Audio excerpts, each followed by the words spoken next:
একদা হযরত হাজেরা রাদিয়াল্লাহু তাআলা আনহা তার মায়ের সাথে মিশরের টেনা নগরীতে একটি মেলায় গেলেন। ওই মেলায় তৎকালীন বাদশাহ সাদন এবং তার প্রধান অতিথি ইমরান আগমন করল। বাদশাহ সাদন হাজরার রূপ সৌন্দর্য দেখে মুগ্ধ হয়ে উজির ইমরানকে বলল, হে উজির, এমন সুন্দরী যুবতী এই রাজ্যে থাকা সত্ত্বেও তুমি তাকে আমার কাছে হাজির করনি কেন? অথচ এটাই ছিল তোমার প্রধান কাজ।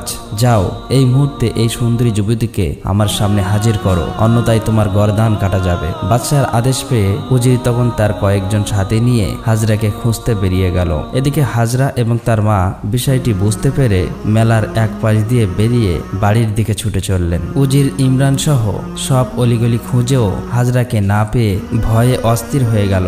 অবশেষে ফিরে গিয়ে বাদশার কাছে ক্ষমা চেয়ে বলল, জাহাপনা, যেভাবেই হোক ওই সুন্দরীকে আমি তোমার সামনে হাজির করব।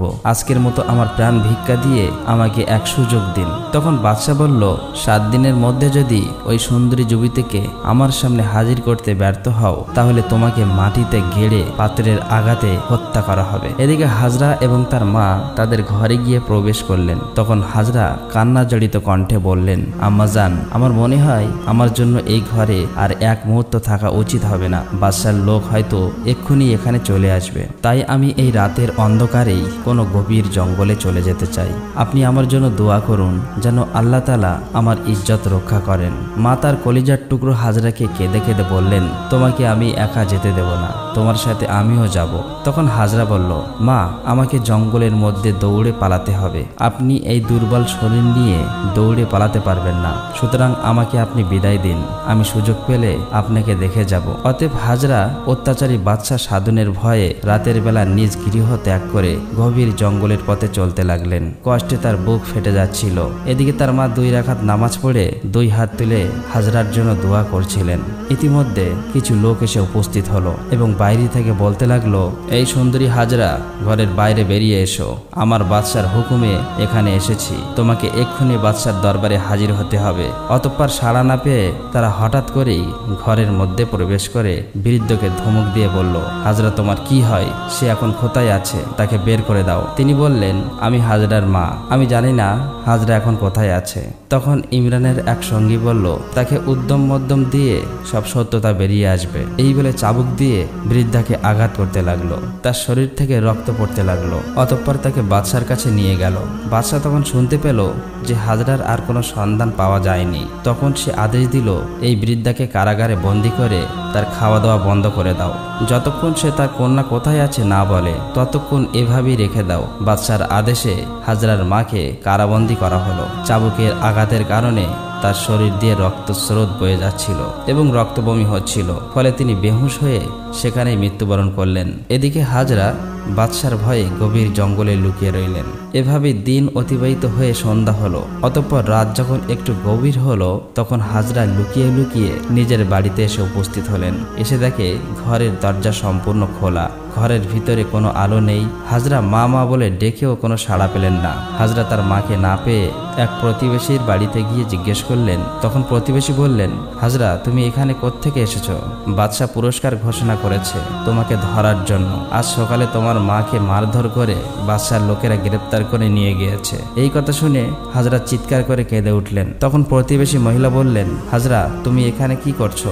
একটু টের পেলেই তোমাকে ধরে নিয়ে বাদশার কাছে হাজির করবে। হাজরা তখন চাপা কষ্ট বুকে দাফন করে চুপ হয়ে গেলেন। প্রতিবেশীর কাছে তার বৃদ্ধা মায়ের প্রতি অত্যাচারের কথা শুনে নিজের বিপদের কথা ভুলে গেলেন। বৃদ্ধা মাকে মুক্ত করার জন্য বাদশার কাছে যাওয়ার সিদ্ধান্ত নিলেন, কিন্তু পর মুহূর্তেই কামুক সাধনের পাপের কথা মনে পড়তেই তিনি সম্পূর্ণ থেমে গেলেন। তখন প্রতিবেশী মহিলা তাকে বলল, হাজরা, এখানে থাকা তোমার জন্য নিরাপদ নয়, তুমি এক্ষুনি এখান থেকে পালিয়ে যাও। এই কথা শুনে হাজরা গভীর অরণ্যের দিকে আবার চলতে শুরু করলেন। এভাবেই অনাহারে অসহায় অবস্থায় 5 দিন অতিবাহিত হয়ে গেল। ক্ষুধার জন্য দুর্বল হয়ে গাছের পাতা চিবিয়ে খেয়ে ক্ষুধার জ্বালা নিবারণ করলেন। 6ষ্ঠ দিনে অত্যন্ত দুর্বল হয়ে গভীর বনের বড় গাছের নিচে তিনি ঘুমিয়ে পড়লেন। তারপর বহু লোকজনের চিল্লাচিল্লি শুনে হাজরার ঘুম ভেঙে গেল। আসলে বাদশার সৈন্যদের ছোটাছুটির কারণেই বনের মধ্যে হইচই পড়ে গেল। পরিস্থিতি বুঝতে পেরে হাজরার ভিতরে ভয় চলে আসলো। এমন সময় এক সৈন্য তার কাছে চলে আসে এবং চিৎকার করে বলে, এই তো হাজরা। ফলে মুহূর্তের মধ্যে অন্যান্যরাও সেখানে এসে উপস্থিত হয়। হাজরার অসহায়ত্ব দেখে তারা বিকটভাবে হাসতে ভাসতে লাগলো। হাজরা তখন ভয়ে ব্যাকুল হয়ে দোয়া করলেন, হে আল্লাহ, হে দয়াময় প্রভু, ও তোমার এই দাসের প্রতি নির্দয় হও না। তুমি তো এই দাসীকে এত রূপ, লাবণ্য ও সৌন্দর্য দান করেছ, আমাকে কলঙ্কিত করো না আল্লাহ। হাজরার দোয়া আল্লাহর দরবারে কবুল হয়ে গেল। অতঃপর ইমরান যখন তার লোকজন নিয়ে হাজরাকে বন্দী করার জন্য এগিয়ে যেতে লাগলো, তখন তাদের সকলের পা মাটির সঙ্গে আটকে গেল। ফলে হাজরা সেখান থেকে চলে গেলেন। কিছুক্ষণের মধ্যে তারা চলার শক্তি ফিরে পেল। তাই তারা হাজরার পিছু পিছু চলতে লাগলো। হাজরা জঙ্গল পেরিয়ে নীল নদের তীরে গিয়ে নদীতে ঝাঁপিয়ে পড়লেন। অতঃপর নীল নদের বিশাল একটা ঢেউ এসে হাজরাকে ভাসিয়ে নিয়ে গেল। ইমরান তার দলবল নিয়ে নদীর তীরে এসে দেখলো হাজরা মাঝ নদীতে ঢেউয়ের মধ্যে হাউডুবু খাচ্ছে। তখন ইমরান বলল, তোমরা নদীতে ঝাঁপিয়ে পড়ো। তোমরা কি কাপুরুষ যে এই নদীর ঢেউ দেখে ভয় পাচ্ছ? একটি নারী হয়ে যদি নদীতে ঝাঁপিয়ে পড়তে পারে, তাহলে তোমরা কি পারবে না? তাহলে তোমাদের পুরুষত্ব কোথায়? ওই মেয়েটাকে যদি আমরা ধরে নিয়ে না যেতে পারি, তাহলে আমার গর্দান কাটা যাবে। তখন সৈন্যরা বলল, যে নারীর কাছে যেতে চাইলে পাপ মোচন হয়ে যায়, যে নারী প্রচণ্ড ঢেউর মধ্যে ঝাঁপিয়ে পড়তে পেরেছে, সেই নারী সাধারণ কোনো নারী নয়। এই বলে তারা সকলেই সেখান থেকে চলে গেল। এবার ইমরান নদীর তীর দিয়ে একাই ছুটে চলল। কিছু দূর গিয়ে দেখতে পেল দুইজন ছেলে জ্ঞানহারা হাজরাকে নিয়ে নদীর তীরে এসেছে। ইমরান তাকে বলল, এই মেয়েটিকে বাদশার কাছে হাজির করার আদেশ হয়েছে, তাই আমি যা বলি তোমরা তাই করবে। অতঃপর ইমরান একটা পালকির ব্যবস্থা করলো।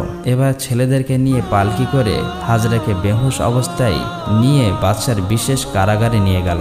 সেখানে অতি সুন্দর বালাখানা, সোনার খাট, পলঙ্ক, মণিমুক্তার, ঝাড়বাটি সবকিছুই আছে। সেখানে প্রহরী হলো সবাই নারী, কারো প্রবেশ করার সাহস নেই। কোনো পুরুষ সেখানে যেতে পারে না, কারণ বাদশা সাধন সেখানে সুন্দরী নারীদের নিয়ে তার কাম লালসা পূর্ণ করে। কিছুক্ষণ পর হঠাৎ করেই হাজরার জ্ঞান ফিরে এলো। তখন তিনি বললেন, আমি এখানে কেন? তখন একজন নারী প্রহরী এগিয়ে এসে বলল, মা, তোমার জন্য এই বালাখানা সাজানো হয়েছে, এখন থেকে তুমি এখানেই থাকবে। তখন হাজরা বলল, এ তো বাদশা সাধনের বালাখানা। জি হ্যাঁ, এটাই বাদশার বালাখানা। বাদশা সাধনের আদেশে তোমাকে এখানে আনা হয়েছে। এখন থেকে আমরা তোমার সেবা যত্নে নিয়োজিত থাকব। তখন হাজরা বলল, আমাকে এখানে কেন আনা হয়েছে তা তোমরা অবশ্যই জানো। দয়া করে এই বাদশার হাত থেকে তোমরা আমাকে রক্ষা করো। মা, আমরা তো তোমার বাদশার হুকুমের দাসী, আমাদের তো আর কিছু করার নেই। হাজরা তখন কান্না জড়িত কণ্ঠে বলল, আর কিছু যদি না পারো তাহলে তোমরা আমাকে হত্যা করে ফেলো। ইতিমধ্যেই একজন দাসী হাজরার জন্য খাবার নিয়ে আসলো, কিন্তু কিছু খেলেন না। তখন তিনি কেঁদে কেঁদে বললেন, তোমরা কি বলতে পারো, 1 সপ্তাহ আগে বাদশার লোকেরা আমার মাকে ধরে নিয়ে এসেছিল, তিনি এখন কোথায় আছে? তখন দাসী বলল, তুমি আগে খেয়ে নাও, তারপর তোমার মাকে খবর দেব। এই কথা শুনে হাজরা বুঝে গেলেন যে তার মা আর বেঁচে নেই। তাই তিনি সেজদায় লুটিয়ে পড়ে কান্নায় কাতর হয়ে বললেন, হে আল্লাহ, দয়াময় প্রভু, এই হতভাগীর কি অপরাধ? নিজের ইজ্জত বাঁচানোর জন্য কত জঙ্গলে জঙ্গলে ঘুরে বেড়ালাম, নীল নদের নদীতে ঝাঁপ দিলাম, তবু তুমি এদের কাছে আমাকে আবদ্ধ করলে। এমন সময় এক অদৃশ্য গায়েবী আওয়াজ এলো, হাজরা, আমি আমার প্রিয় বান্দা বান্দিদেরকে বিভিন্ন বিপদে ফেলে দুঃখ দিয়ে পরীক্ষা করে থাকি, তুমি ধৈর্য ধারণ করো। এই কথা শুনে হাজরা বললেন, হে আল্লাহ, তোমার ইচ্ছা তাহলে পূর্ণ হোক। এর মধ্যে একজন দাসী এসে খবর দিল, মা, বাদশা তোমার সঙ্গে সাক্ষাৎ করতে এসেছেন। এটা শুনে হাজেরা ঘৃণায় চোখ ফিরিয়ে নিল। তখন বাদশা সাধন এসে বলল, সুন্দরী, আমাকে দেখে মুখ ফিরিয়ে নিলে? এখানে তো তুমি আর আমি ছাড়া কেউ নেই। আমাকে বরণ করে নিলে তোমার মঙ্গল হবে। আমি তোমাদের যাবতীয় এই ধন ভাণ্ডার, সোনার গহনা, হিরে, মণি, মুক্ত সব তোমার হাতেই তুলে দেব। এই বালাখানার সমস্ত দাসদাসী তোমার সেবায় নিয়োজিত থাকবে। সুতরাং আমাকে বরণ করে নিয়ে আমার প্রেম লালসা মেটাও। এটা শুনে হাজেরা ঘৃণায় শরীরটা ফেটে যাচ্ছিল। তিনি একদম চুপচাপ রইলেন। সাধন তাকে নীরব থেকে রেগে গিয়ে বলল, এই সুন্দরী, তুমি আমাকে দুর্বল ভেবো না। জীবনে আমি হাজার হাজার সুন্দরী নারী ভোগ করেছি। আমার কথায় রাজি না হলে আমি জোর করে তোমাকে ভোগ করেই ছাড়ব। এবার হাজরা বুদ্ধি করে বলল, এত অধৈর্য হলে চলে? তুমি আমাকে বেগম রূপে বরণ করলে আমি সৌভাগ্য মনে করব। সে ব্যাপারে সিদ্ধান্ত নিতে আমাকে একটু সময় দাও। বাদশা সাধন এই কথা শুনে খুশি হয়ে বলল, বেশ ভালো কথা, তুমি সুস্থ হলে আমাকে যা আদেশ করবে আমি তাই পালন করব। এই কথা শুনে বাদশা সাধন রাজ দরবারে চলে গেলেন। কিছুদিন পর বাদশাহ আবার এসে বলল, কি সুন্দরী, তোমার মতামত কি এখনো ঠিক হয়নি? আমি যে আর ধৈর্য ধরতে পারছি না। তখন হাজরা বলল, আমাকে আরো কিছুদিন সময় দিতে হবে। বাদশাহ সাধন বলল, তুমি কি আমার সাথে চালাকি করছো? সাবধান, ভুলে যেও না, তুমি আমার হাত থেকে কিছুতেই রেহাই পাবে না। আমি আর 3 দিন সময় দিচ্ছি, যদি রাজি না হও তাহলে আমি তোমাকে জোর করে ভোগ করব। এই কথা বলে সাধন চলে গেল। হাজরা তখন কেঁদে কেঁদে আল্লাহর দরবারে দোয়া করতে লাগলেন, হে আল্লাহ, দয়াময় প্রভু, আমার দেহ, মন, মান, ইজ্জত সবকিছু তোমার হাতেই সমর্পিত করলাম, তুমি আমাকে রক্ষা করো। বাদশাহ মদ পান করে হাজরার নিকটে গিয়ে তাকে ধরার জন্য হাত বাড়ালো। হাজরা চিৎকার করে বলে উঠল, হে আল্লাহ, আমাকে রক্ষা করো। এই বলে হাজরা ঘরের এক কোণে ঝাঁপিয়ে পড়লেন। ফলে অল্পর জন্য বাদশাহ তাকে ধরতে পারল না। এর মধ্যে বাদশাহ সাধনের 2 চোখ ভীষণ যন্ত্রণা শুরু হয়ে গেল, এমনকি অল্প সময়ের মধ্যে এসে অন্ধ হয়ে গেল। তার চিৎকার শুনে সবাই তাকে ধরাধরি করে তার নিজের কক্ষে নিয়ে গেল, কিন্তু কোনো লাভ হলো না। তার 2 চোখ একেবারেই অন্ধ হয়ে গেল। ফলে হাজরা তার হাত থেকে রক্ষা পেয়ে গেল। কিছুদিন অতিবাহিত হবার পর একদিন বাদশাহ সাধন হাজরার কাছে এসে কাকুতি মিনতি করে বলল, হে পূর্ণবতী রমণী, তোমার সাথে আমি যে অন্যায় অত্যাচার করেছি তার জন্য আমাকে ক্ষমা করে দাও, আর আমার জন্য আল্লাহর কাছে দোয়া করো, তিনি যেন আমার চোখের আলো ফিরিয়ে দেন। বাদশাহ সাধন এভাবেই বারবার কান্নাকাটি করাই বিবি হাজরা তার জন্য আল্লাহর কাছে দোয়া করলেন। ফলে বাদশার একটি চোখ ভালো হয়ে গেল।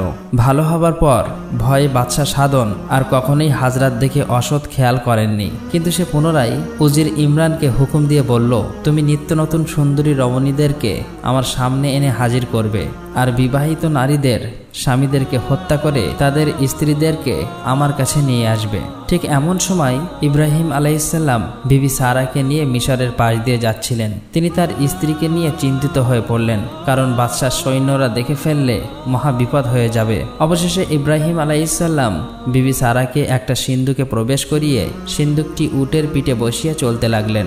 অতঃপর রাস্তায় বাদশার সৈন্যরা ইব্রাহিম আলাইহিসসালামকে উদ্দেশ্য করে বলল, তুমি তোমার সিন্ধুকটি খোলো। তখন ইব্রাহিম আলাইহিসসালাম বলল, সিন্ধুকটি খুলতে আমার অসুবিধা রয়েছে, তোমরা এর ওজন পরিমাপ করো, ওজন অনুসারে আমি টাকা দিয়ে দেব। কিন্তু সৈন্যরা এই প্রস্তাব মানতে নারাজ। তারা তর্ক করার পর নিজেরাই সিন্ধুকটি খুলে আশ্চর্য হয়ে গেল। তারা দেখল এক পরমা সুন্দরী যুবতী। তখন ইব্রাহিম আলাইহিসসালাম আল্লাহর দরবারে দোয়া করে বললেন, হে আল্লাহ, তুমি আমার স্ত্রী সারার মান ইজ্জত রক্ষা করো, আর বাদশাহ সাধনের তুমি হেদায়েত দান করো। অতঃপর সৈন্যরা তাদেরকে নিয়ে রাজ দরবারে হাজির করল। বাদশাহ সাধন ইব্রাহিম আলাইহিসসালামকে জিজ্ঞেস করল, এই পরমা সুন্দরী তোমার কি হয়? ইব্রাহিম আলাইহিসসালাম বললেন, সে আমার ছোট বোন, কারণ স্বামীর পরিচয় দিলে তাকে হত্যা করা হতো, তাই বোন বললেন। যাই হোক, এই কথা শুনে বাদশাহ বললেন, তোমার বোনকে আমার নিকট রেখে যাও।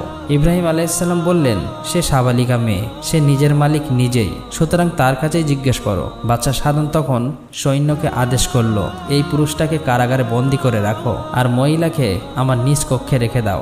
অতঃপর নির্দেশ মতো তাই করা হলো। কিছুক্ষণ পর বাদশাহ সাধন বিবি হাজরার নিকটে এসে বলল, হে সুন্দরী, তুমি কি আমার প্রস্তাবে রাজি আছো? তখন বিবি সারা আলাইহিসসালাম কোনো জবাব না দিয়ে এক মনে আল্লাহর জিকির করতে লাগলেন। তখন বাদশাহ সাধন বলল, তুমি উত্তর দাও আর নাই দাও, তাতে আমার কিছুই যায় আসে না, আমি তোমাকে ভোগ করেই ছাড়বো। এরপর বিবি সারা বললেন, কার সাথে কি বলছো? তোমার কি আল্লাহর ভয় নেই? বাদশাহ সাধন অট্ট হাসি হেসে বলল, আমি কাউকে ভয় করি না। এই কথা বলে সে বিবি সারার দিকে এগিয়ে চলল, কিন্তু তারপর সে তার পা দুটোকে নাড়তে পারছে না, মাটির সাথে যেন আটকে গিয়েছে। তখন বাদশাহ চিৎকার করে বলল, তুমি আমাকে জাদু করেছো? তোমার চালাকির। এই বলে তার সমস্ত শক্তি দিয়ে ঝাঁপিয়ে পড়ে তার কাম বাসনা চরিতার্থ করতে চাইল, কিন্তু উপর হয়ে পড়ে তার কপাল ফেটে গেল এবং তার ভালো চোখের দৃষ্টিশক্তি হারিয়ে আবার সে পুনরায় অন্ধ হয়ে গেল। এবার বলে উঠল, তুমি আমার চোখের উপর জাদু করেছো, তুমি আমার কারাগারে বন্দী, আজ হোক বা কাল যে কোনো একদিন তুমি আমার হাতে ধরা পড়বে। তখন বিবি সারা বললেন, আমি জাদু করি নাই, আমি নবী ইব্রাহিম আলাইহিসসালামের বিবি। তুমি আল্লাহর নবী ইব্রাহিম আলাইহিসসালামকে কারাগারে বন্দী করে তার সাথে খারাপ ব্যবহার করেছো, তোমার কঠিন শাস্তি ভোগ করতে হবে। যদি বাঁচতে চাও তাহলে আল্লাহর নবীকে মুক্ত করে দিয়ে তার কাছে ক্ষমা চাও। এই কথা শুনে বাদশাহ সাধনের মনে মোচড় দিয়ে উঠল। হঠাৎ তার মনে পরিবর্তন এসে গেল। অতঃপর বাদশাহ সাধন ইব্রাহিম আলাইহিসসালাম এবং বিবি হাজরাকে মুক্ত করে দিলেন। হযরত ইব্রাহিম আলাইহিসসালাম মুক্তি পেয়ে বাদশাহ সাধনকে জিজ্ঞেস করলেন, হে বাদশাহ, তোমার এই অবস্থা কেন? বাদশাহ সাধন তখন কান্না বিজড়িত কণ্ঠে বলতে লাগলো, আমি না বুঝেই আপনার সাথে অনেক অন্যায় অত্যাচার করেছি, অপব্যবহার করেছি। আপনারা আমাকে ক্ষমা করে দিন। আমি সারাটি জীবন অন্যায় করেছি। আল্লাহর কাছে ক্ষমা চাইতে আমার সাহস হয় না। আমি কিভাবে মুক্ত পেতে পারি? আপনি তো আল্লাহর নবী, দয়া করে আমার জন্য একটু দোয়া করবেন, আল্লাহ তাআলা যেন আমাকে ক্ষমা করে দেন। তখন ইব্রাহিম আলাইহিসসালাম বললেন, তুমি তওবা করে আল্লাহর নিকটে ক্ষমা চাও। তওবা করে পবিত্র মনে ক্ষমা চাইলে নিশ্চয়ই মহান আল্লাহ তাআলা আপনাকে ক্ষমা করে দেবেন। এই আশ্বাসবাণী শুনে বাদশাহ সাধন আজীবনের সমস্ত কামনা বাসনা ত্যাগ করে আল্লাহর দরবারে ক্ষমা প্রার্থনা শুরু করলো। তার দু চোখ দিয়ে অশ্রু ঝরতে লাগলো, ফলে তার অন্ধত্ব দূর হয়ে দৃষ্টিশক্তি ফিরে এলো এবং চলন শক্তিও ফিরে পেল। তখন বাদশাহ সাধন বলল, হে আল্লাহর নবী, আপনি আমাকে আপনার ধর্মে প্রবেশ করান। বাদশাহ সাধন ইব্রাহিম আলাইহিসসালামের সত্য ধর্ম গ্রহণ করে বলল, হে আল্লাহর নবী, আপনি আমার এই সমস্ত ধনভাণ্ডার বাদশাহী সবকিছুই নিয়ে নিন। তখন ইব্রাহিম আলাইহিসসালাম বলল, আমি তোমার বাদশাহী নিতে আসিনি, আমি আল্লাহর দেওয়া দায়িত্ব পালন করতে এসেছি। তুমি তোমার বাদশাহীর পথেই থাকো এবং ন্যায় বিচার করো। তখন বাদশাহ বলল, তুমি তোমার স্ত্রী সহ আমার এই রাজপ্রাসাদে বসবাস করুন। তখন ইব্রাহিম আলাইহিসসালাম বলল, আল্লাহ তাআলা আমাকে এক জায়গায় বসে আরাম আয়েশে সময় কাটানোর জন্য দুনিয়াতে পাঠাননি, মানুষকে সঠিক পথ দেখানোর জন্য আমাকে পাঠিয়েছে। তাই এখানে থাকা আমার পক্ষে সম্ভব নয়। এবার বাদশাহ সাধন ইব্রাহিম আলাইহিসসালামকে বলল, হুজুর, আমি রূপের নেশায় পাগল হয়ে হাজরা নামের এক মিশরী সুন্দরী নারীকে ধরে এনে আমার এই কারাগারে বন্দী করেছিলাম। আমি তাকে ভোগ করতে গিয়ে আমার দৃষ্টিশক্তি হারিয়ে ফেলি। আমি আমার জীবনে অনেক নারী দেখেছি, মাত্র এই দুইজন নারী আমাকে মুগ্ধ করেছে। সেটা হলো আপনার স্ত্রী বিবি সারা এবং মিশরের সুন্দরী রমণী বিবি হাজেরা। বর্তমানে তিনি আমার কারাগারে বন্দী আছেন, কিন্তু তাকে বন্দী রেখে তার মূল্যবান জীবন নষ্ট করার কোনো মানেই হয় না। এখন আমি কি করব?